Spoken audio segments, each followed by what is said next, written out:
Good morning, I'm Nikki and I'm here today at the Other House in South Kensington to launch the Giant Leap podcast in conversations with, and I'll be speaking to leading luminaries from the luxury and finance marketing sector, and we'll be finding out how the current landscape of social, technological, economic and political upheaval is affecting our industry today. Let's go inside and have a look.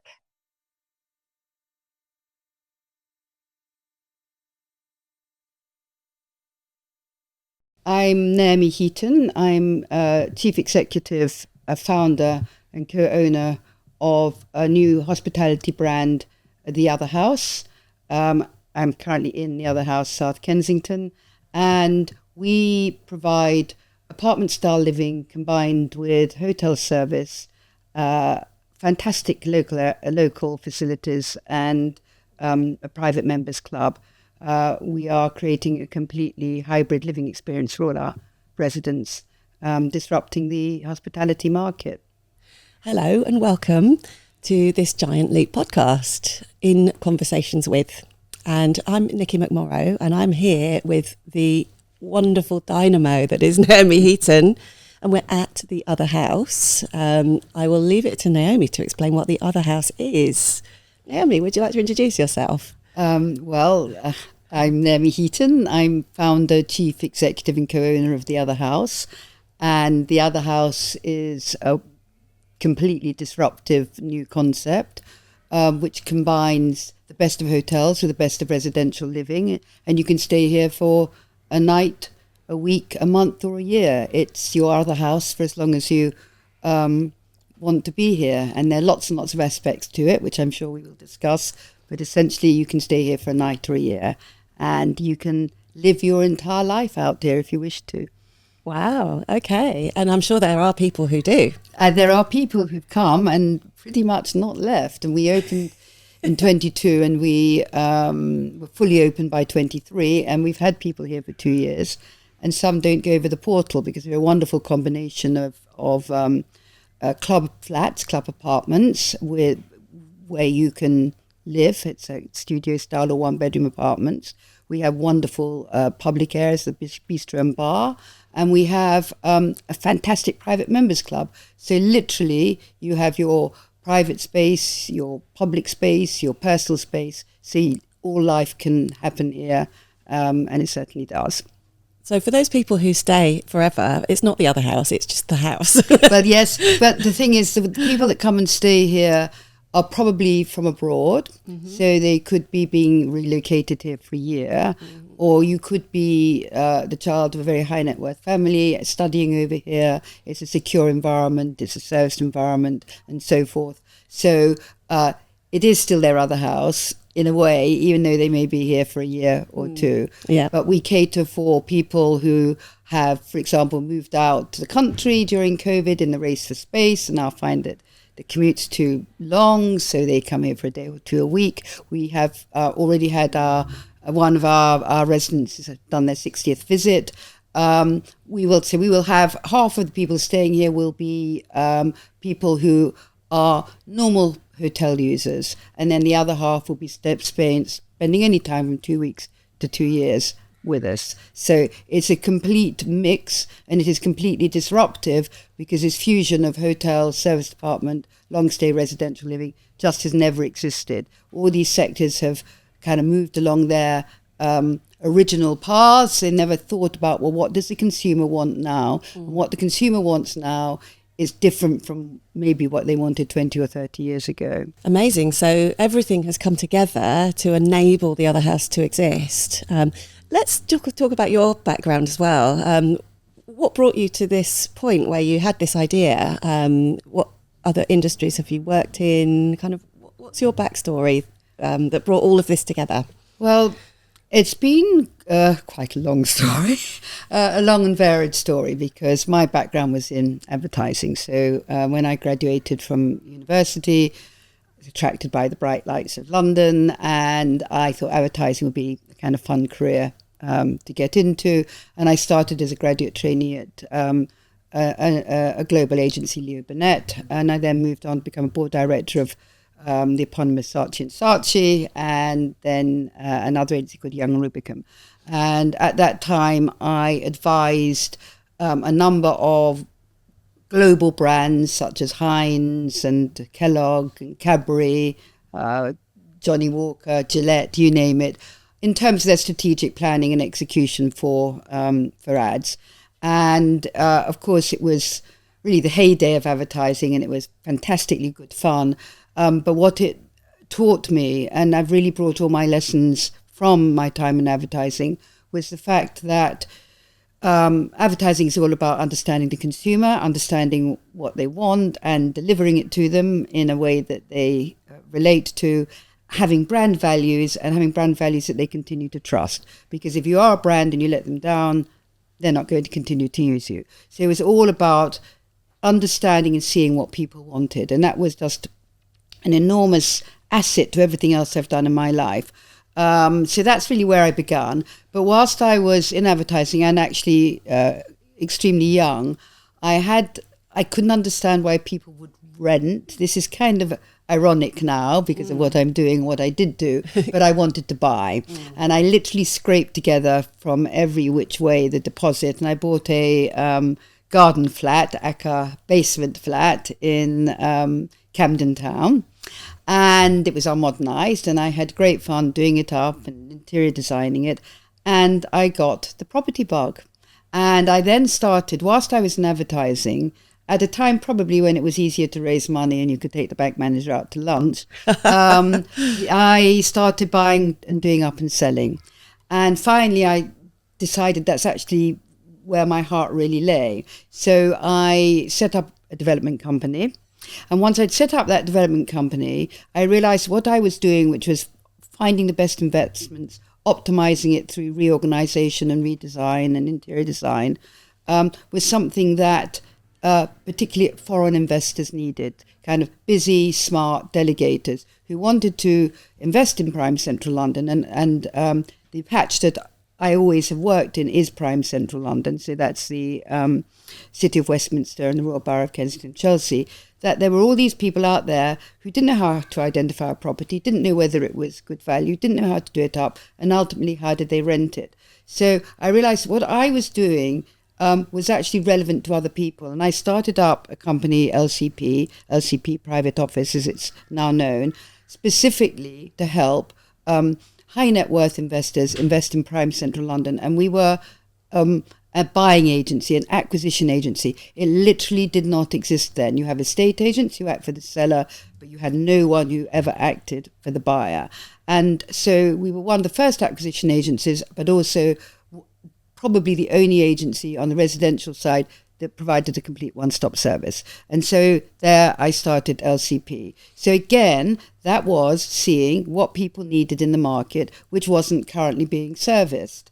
So LCP I established, and whilst acquiring on behalf of investors and managing a big portfolio of rental property with my team, I could see how the needs of tenants had changed. So over time, they wanted smaller properties because they want to be central. If you're an international visitor particularly, you want to be where it's at. But also budgets were squeezed, corporate budgets were squeezed. Actually, that first happened in 2001 after 9/11, when the Americans didn't come over, and they were the people that used to take bigger flats. And then obviously in 2009, we had the credit crisis, and again, budgets were squeezed. So units were getting smaller, but also tenants were expecting more. Again, this is how I suppose society changes. So they were expecting something which is more aspirational, more interior designed, and looked beautiful and made a lifestyle statement. Which more was of an experience, I guess. Well, that kind of came later. So that the kind of look of the property became very important. And then what I started seeing was that people wanted service. They were no longer, particularly because of digital age, you couldn't just kind of park them in a flat and leave them. They needed service. So they wanted that service. And really what they were looking for was a combination of resi and hotel style service. And I said, well, actually what we're doing is renting a bunch of hotel rooms. Why don't we start a long stay hotel? And that was the beginning of the idea, combined with the fact that when I started looking at hotels, I could see that you've got masses of service, but you didn't feel like a local. You didn't feel that you were kind of part of the community. It was kind of high and by, and you were a guest. So I said, let's bring the best of hotel living with the best of apartment style living and mash it all together. That was pre-COVID. I mean, we started working on the idea in 2012. We got our funding. We started talking to our funder in 2017 because it is a joint venture between LCP, my residential investment company, and a large pension fund. And we clinched a deal in 2019 when we bought the place that we're sitting in, which is the other house, South Kensington. And thank you ever so much for having us here, by the way. It's very, beautiful. Very great pleasure. I'm delighted that you've got a bit of the backdrop, I think, in camera, not an awful lot, but a bit of it. And this tells a big story, which I could also talk about. But it was a mashing together of service and feeling like a local. And we had a very, very clear concept for the other house right from the beginning. And what we wanted to do was to create apartment-style living, which we call our club flats. You always come into your sitting room with your kitchenette before you go into your bedroom area. Hotels, it's always a bathroom, bed, maybe a sofa. But that's not how you live. You go to your entertaining space before your sleeping space. So that club flat, that personal space is really important. But we also wanted to make this a local hub. We wanted the locals to come in. The worst thing about hotels is that no one comes in, unless you've got some exceptional restaurant or something like that. The locals don't come in, the guests go out. And what I want to do is to create a local hub. And then what I want to do is to create a club environment where people could chill, meet friends, have business meetings. And that was the private club. So it was always those three spaces: private space, public space, personal space. And that was the heart of the other house. And every other house that we will be launching will have that same kind of concept. But it's mashing together functionality with experience. And of course, when we had opened, which we bought the other house, South Kensington, in 2019, had our soft opening at the end of 22. Over that period, we did our construction work right over COVID. And of course, COVID changed the world, and in my opinion has changed the world for good. And that COVID made people value experiences even more, value taking time, value what I call hybrid living, where you have community, where you can do whatever you want. And what's been really interesting, for example, is a resurgence of private clubs, because they have come really from, I would say, being a dying asset class into something which is incredibly important, because people may not have that sense of community if they're working from home. I also say that even people can work from home, they don't want to work at home. People want community, people want hybrid living, they want well-being, they want wellness, they're wanting company, they're wanting to learn, get knowledge, and generally have experiences. Yeah. And that is true for all the different kind of audiences that we have coming through our doors. Just more human connection is a trend that started due to COVID, but yes. Is slated to continue. Yes. With the advent of AI and the fact that all of our menial tasks and boring jobs can be automated, leaving us to just do the human connection part. Yes. So I think that bodes well for the other house. Yes. Well, I think human connection is really, really important. But I think experience and a kind of a greater value on the wonderfulness of life is become more important. And that does bode well for the other house. I think that we are a disruptor. We would have been incredibly disruptive before COVID. And indeed, when I used to go and talk on platforms about what we were doing, people didn't really understand. And now they absolutely get it. And this whole thing that people who stay for a night want the same things as people who stay for a year. And that this kind of segregation of the market, which is kind of more of a planning class segregation, was a false one, and that everyone's striving for the same kind of things. I wanted to ask, you mentioned another other house, and so where will that be, and will that be in exactly the same style as this one, or will they vary depending on where they are? So The next other house is extremely exciting, and thank you for asking me the question. So the next other house is the other house, Covent Garden, and that will have its soft opening this Q4, hopefully in September. And it's going to be a sibling. It won't be the same, but it's going to be a sibling. And the constituent parts remain the same because that is our strategic approach. So we will have the other kitchen, which is our all-day brasserie. We will have the Owl and Monkey, which is our destination cocktail bar. We will have our club flats of all sorts of sizes and combinations. And we will have our private club. And our private club lounge is our gym and our well-being space, which is very much focused on well-being and OM and sound healing and interesting things like that. So all of those spaces will exist, but clearly the property is laid out differently and we're in a different area. So it will be maximalist, just as this space is, kind of out there, crazy colours, but it will be much more Art Deco, it will be more theatrical. And then we have planning for another property in Belgravia, which will be much more influenced by the Regency Georgian style, but in a contemporary way. But we will always offer the same spaces, so that when you ever go to the other house, whether it be the other house, South Kensington, or the other house, Covent Garden, you know that you are in the other house. You will kind of be able to navigate your way around, but you will have a different kind of sensory experience. Same values, same offer, but feeling very different.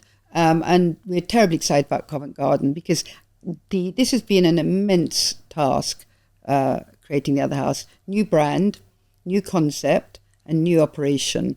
And it's only one property. So building a brand story, you do really need more than one. Otherwise, we're just kind of slightly the quirky, wonderful, exciting other house in South Kensington. But actually, we're building a brand. We're building a brand that appeals to people coming for leisure, for business, for corporates, for tourists, and that they could be staying here for a night or a year, and we bring it all together. And that is a concept of the other house. And I think Covent Garden will enable us to talk about it again and also shine another light on South Kensington. So we are immensely exciting. And it's made up of 7 buildings. So if you walk around it, it doesn't look like one building. 4 of them are listed.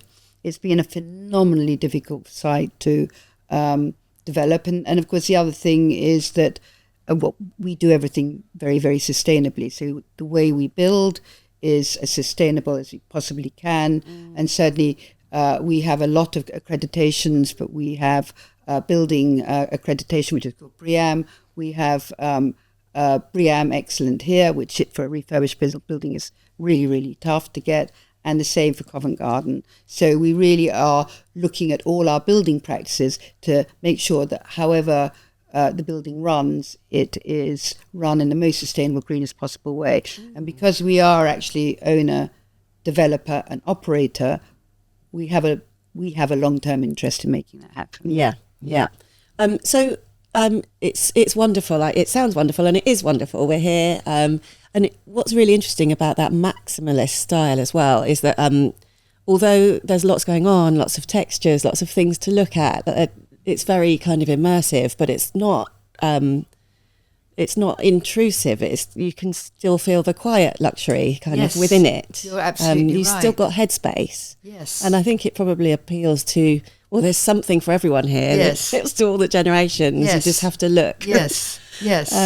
So I was wondering, so you will always have that maximalist style. Yes. But you have, and I've noticed all generations here as well. Yes, at you're breakfast, absolutely there were right. children and there were older people and busy working middle-aged people. Yes. So do you find any generational difference in the way that all your different audiences experience the other house? Well, I think you used 2 really good words, which I'm going to have to use in future: immersive and headspace. And I think that really, really describes the other house. And the one thing I would say is that when we opened, I knew every inch of this place, every inch of how it was going to be constructed, its configuration, its look, its appearance, but I didn't anticipate it would have its own personality.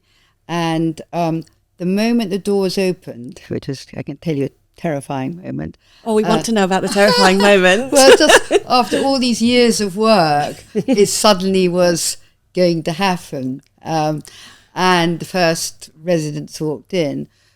But it immediately had that kind of sense of Zen calm, which in a way is kind of interesting, given that I wouldn't say that the design, that wouldn't be the natural word I would describe the design as, and yet it had this sense of calm. And the moment you walked in, you did feel you were in your own space, and you did feel you could do your own thing.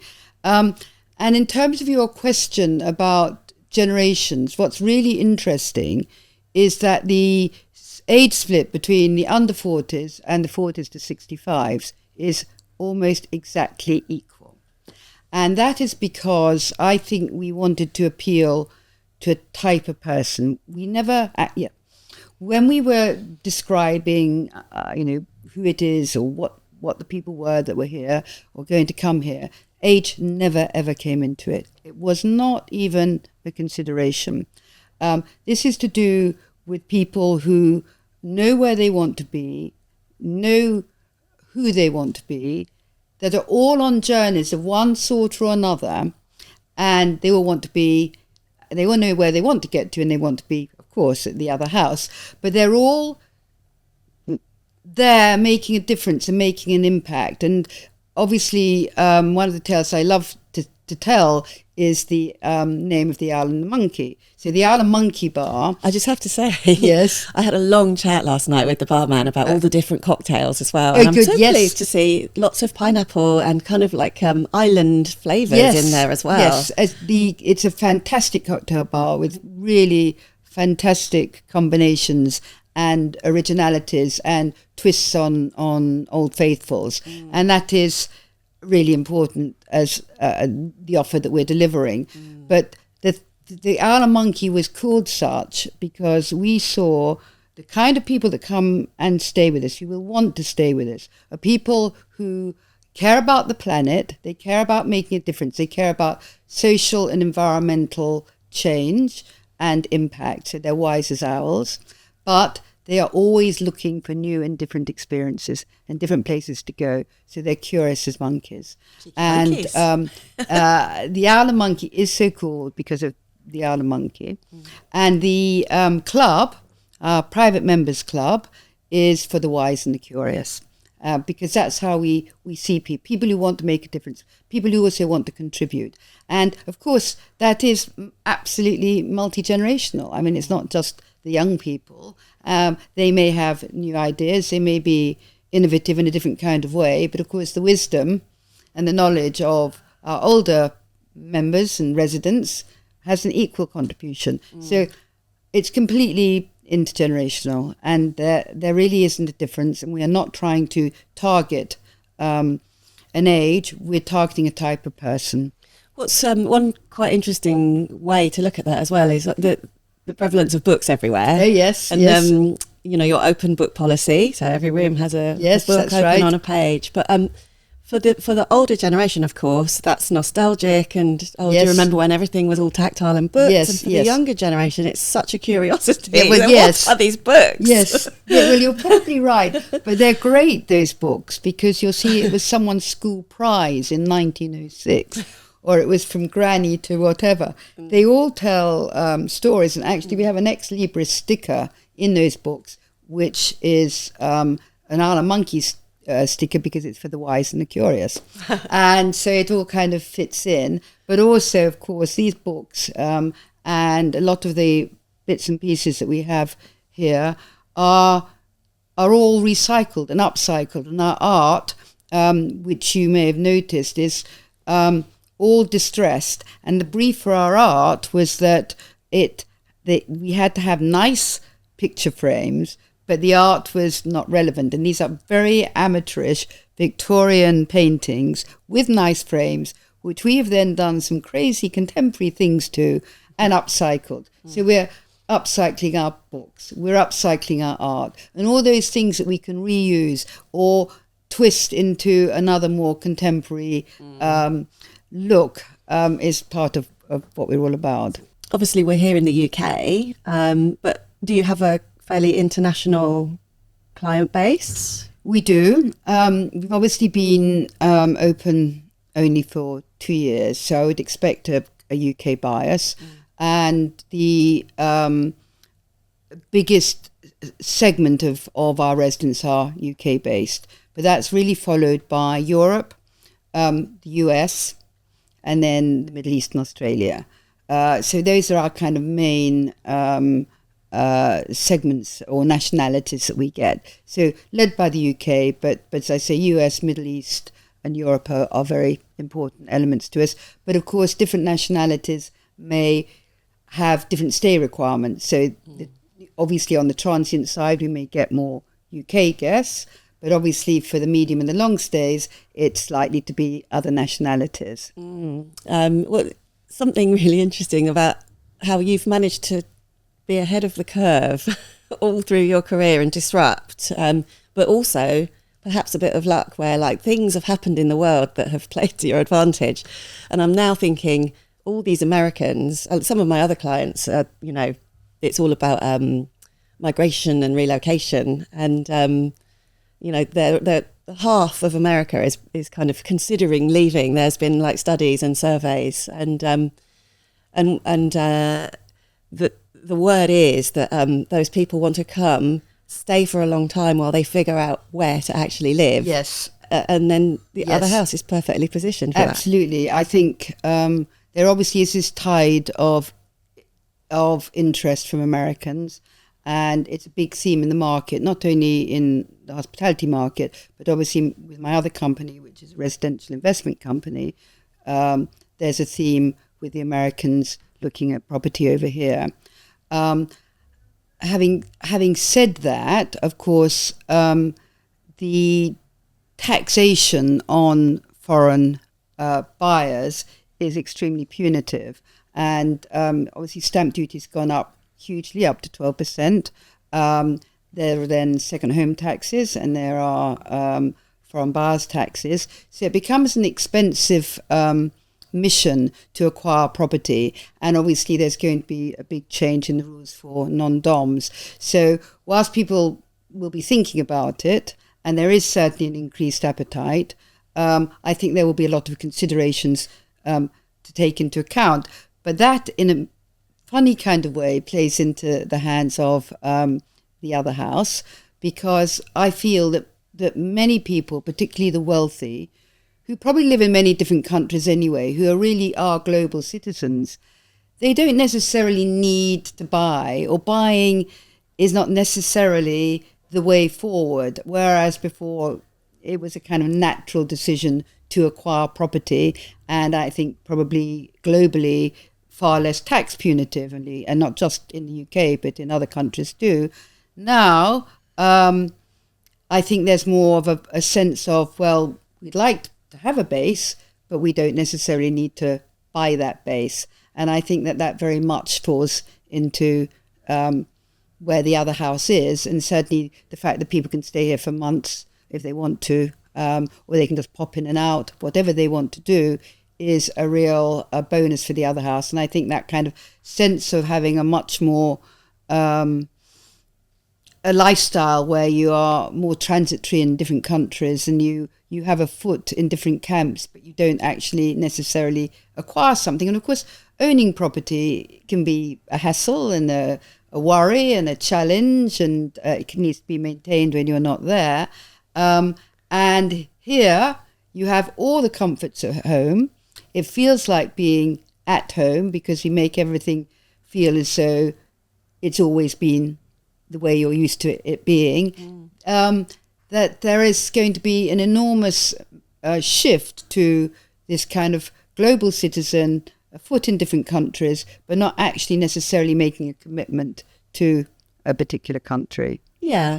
I mean, you know, if you have a villa, you have to go to the villa. You can't go somewhere else. No, and I 100% agree, and I have had that experience. And the trouble is, you then feel obliged to go to that particular place. And I think a lot of people who are buying holiday homes or have bought holiday homes think about it twice now, because actually, do you always feel you want to go to the same place, it prevents you from exploring the world. Yeah. Maybe at different life stages you have, and I mean like not just a generational thing, but you go through phases of wanting familiarity and then adventure. Yes. Yes. But then you can have both here. Yeah, well, exactly. Again, wonderful words, familiarity and adventure. That's exactly what we are. Excellent. So where do you think it's all going? Well, I think what people want out of life is very different from our pre-COVID era. I mean, it's been remarkable the way things have changed. And I don't think we would have predicted that change. I think we probably would have predicted that it would have just, life would have resumed as normal, which in some ways it has, but in other ways it hasn't. And I think for people, they lay much more emphasis on experience, that having experiences is the new luxury. Being able to take time is a new luxury. Looking after mind and body is the new luxury. And that it isn't to do necessarily with high spending, high spec, branded goods. It's to do with nurturing body and mind. I think having a community and being part of a community, I think learning, all of those things have become really so much more important. Really finding the quality in life, and not just jet setting here and there. I don't think it's just the individual. I feel with corporates, they look at certainly the hospitality market differently. In other words, they're more carbon aware, they more environmentally aware. So actually having people coming over for longer on business, but less often is a good thing. But then if they come over, they need to have a good environment. Of course, many people do work from home, so their expectations, if they have to go away and stay somewhere, become higher because they're used to a different quality of life. So I think it's how people feel has changed, but also how corporates are looking at life has changed. There's just been this huge convergence of, I suppose, living a better life. And I think that's what we facilitate people doing here. And that you can just be adventurous or relaxed, you can chill, you can have company, you can learn, you can be with lots of people, you can be with no one. I think that's really, really important. And I do think that is here to stay. The one thing I found really interesting, though, is that because of COVID, we thought people would want to communicate digitally and only communicate digitally. We have a fantastic app, which we were always going to have. So if you are the kind of person who doesn't want to talk to anyone, you don't have to. You can book, check in, have a mobile key, do your room control, see how busy the gym is, order your food and drink. So if you want to do it that way, you can. Because, of course, I think life is also about giving people choice and letting people feel in control. And we have 4 key pillars, which I'll mention to you. But we had that app, and that does facilitate anyone to do everything on the phone. But actually, what we found is that people want tactile experiences as well, and actually communicating via paper, by tangible things, is actually the quickest and easiest way to communicate. So when we began, we had QR codes. You could see what was coming up on your TV or whatever it may be, or you could look on your app. But no one actually knew the club was downstairs, and we had happy hour on a Wednesday, and we have a DJ night on a Friday, because it wasn't there in front of them. And also menus, that not that many people want to look at a menu on your telephone because you're kind of scrolling down. They want the physical object. So the kind of physicality part of life, and I would say paper, which is recycled, is highly sustainable, and ours is made out of dung. Don't think it could be more sustainable than that. But there is a balance between digital and tangible and tactical. But what we do here is that you do it your way. So if you're the kind of person that wants to check in because that's part of the experience, and you want to have a lot of conversation, a lot of attention, you can do it. And if you're the kind of person that just wants to walk in, you can do that too. And certainly with our repeat stairs, that's probably what they will do. So it's all to do with enabling people to live the way they want to live and not being kind of mandatory or strict about what you have to do. This is to do with flexibility. And do you have customers with special quirks? You know, like if I come here, I've got to have like my special bottle or my special drink, like in my special place. We do have a lot of quirky visitors. I suppose that's the way of the world. And a lot of the things, as I always say, all life happens here, but it's probably elements of life that one can't really kind of tell publicly. But we do have quirky visitors. We do have people who always have the same drink. Obviously, we have people who want the same club flat. So we have many different sizes and shapes of club flats. And that is because we are in an old building. This is originally 11 old Victorian townhouses. So we have to fit in different shapes and sizes. And they've all got different names. And people choose their own flat, and then they say that's the flat I want to come back to. In terms of kind of odd behaviour, I suppose people get to the point where they feel so at home, they do think they're in their home. And we did have one guest who felt that he had the right that his dog should swim in the pool. And that we had to say no to, and he felt that we were infringing those legal rights, that he couldn't allow his pet pooch. But we are very pet friendly. We have many, many dogs here. And of course, I know that you're talking about much more serious things, but the trend to dog ownership and had dogs as companions, as important as children to some people, has really, really grown. And of course, that's all to do with affection and company, and all the things that people are so desperately looking for. When we were having a tour yesterday, the lady that was showing us around told us about the experiential shower. Oh, yes. We were like, what's an experiential shower? Yes, well, there you are. We have an experiential shower in Covent Garden, and we will in our next property. And we have a sauna, we have a steam room, and we have our wonderful gongs, which I'm sure you saw, Yep. Our sound bars, and that gong is the biggest gong I understand in Europe. And we create all these wonderful mental uplifting, soul-inspiring experiences. That is really important. Varied and diverse as well. Yeah. When is the next gong session? The gong sessions happen on a Friday, Saturday, Sunday and Monday. And we are a Friday, so you might potentially be able to book. Get gonging after this. Yes, so just speak to our wonderful house jacks, who we call our front of house team house jacks, because they are jacks of all trades, turn their hands to anything. Ask a house jack, and hopefully they'll be able to make you an appointment. Lovely. So just wrapping up, we've talked about all kinds of things in the past, the present, the future. The audience of this podcast will contain some luxury marketing type people.